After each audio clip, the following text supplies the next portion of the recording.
Okay, now for the fun part.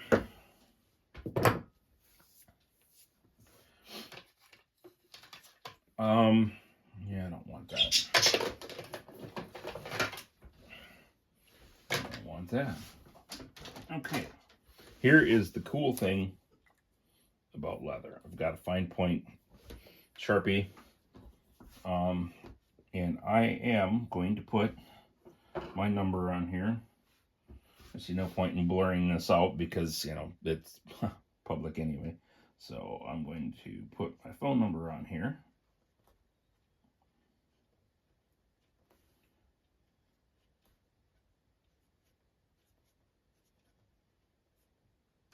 Just like that. Handy little die tool for quick and dirty leather work. And my daughter has requested that this be purple. Now I've got red dye and I've got blue dye, and you know, everybody knows if you put those together, you get purple, I suppose. But I've got this beautiful lavender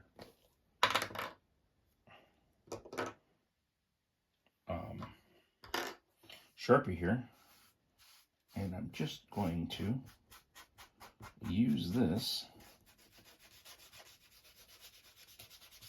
to throw a quick dye job on this color. Now I don't want any on the underside, that's just a preference. The edges and let's see here. It seems to be a little bit dried out, so I'm going to see if we can't cheat a little bit. Add a little alcohol to it. And get a little bit more flow on the ink here.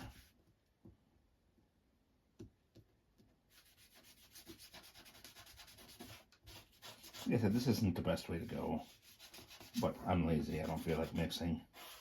And this does work, as you can see.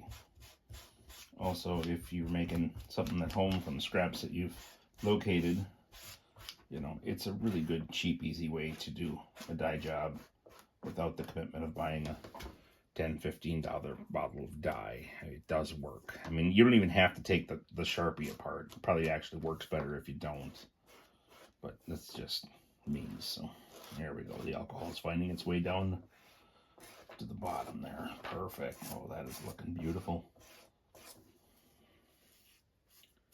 All right. Little Miss Star is going to be the star of the show.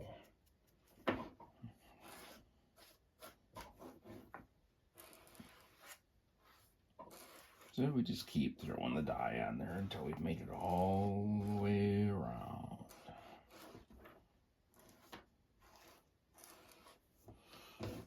Let's see if we can get a little another coat on there now that the alcohol is all the way down there. Get a little bit more uniform.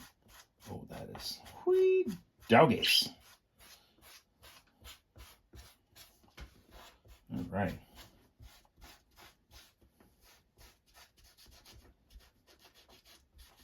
Oh, that's pretty nice. I am happy with that, so I'm going to call that a deal. All right. Next step. What is the next step? Sip of coffee. That's what the next step is.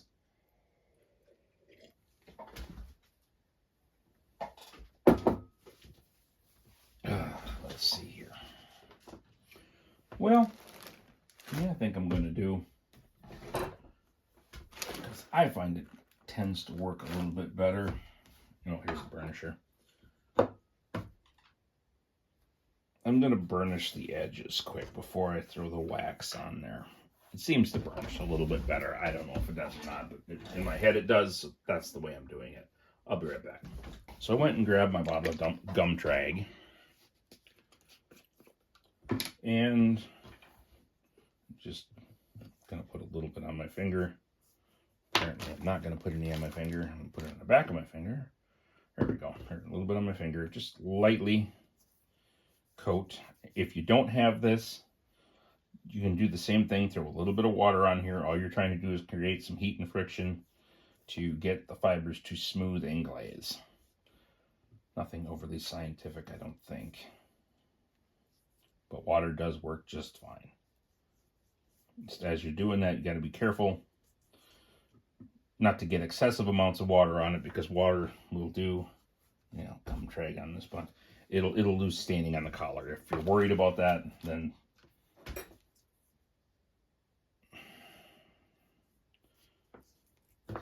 just be careful, because it'll be just fine. I'm just going to throw a real quick little round over and glaze on here.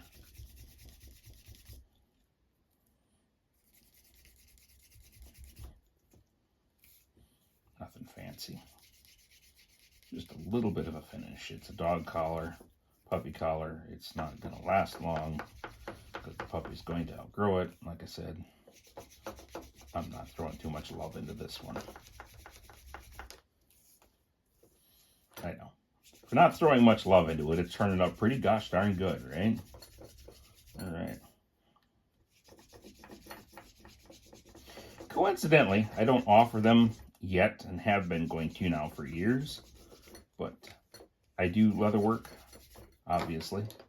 So if you're ever in need of a dog collar and you wanted a custom one made, you know, contact me with the dog's neck measurements. You can find me on the messenger or the email, or contact me through my Etsy site. I think those are linked up in the community tab, if I remember correctly. If not, JasonPonsEdge.com is where you can find all of my information that you need to get a hold of me and get a custom item made. Now, I work custom items. I work in Dyneema. I work in Ultra. I work in EcoPack, X-Pack. I work in nylons, polyesters, you name it. If it's a fabric, I'll work in it. And I've done, you know, custom items from small little wallet card carriers to full-on backpacks. I've made tents for myself. So there's really no project too big or too small. Just have to be willing to work around my schedule, which is typically very busy. So there's that. Let me just throw a real light, quick burnish on there just to get a little bit of a smooth edge. I don't know if you can see that on camera or not, but it's just got the slightest sheen.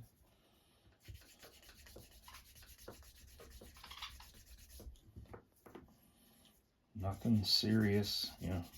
You can get as carried away with this as you want and get as pretty of an edge as you want. Like I said, I'm just doing kind of the bare minimum here. Well, I guess that would be a fib because I've gone way over the bare minimum. So, slimy, slimy, slimy. Yeah.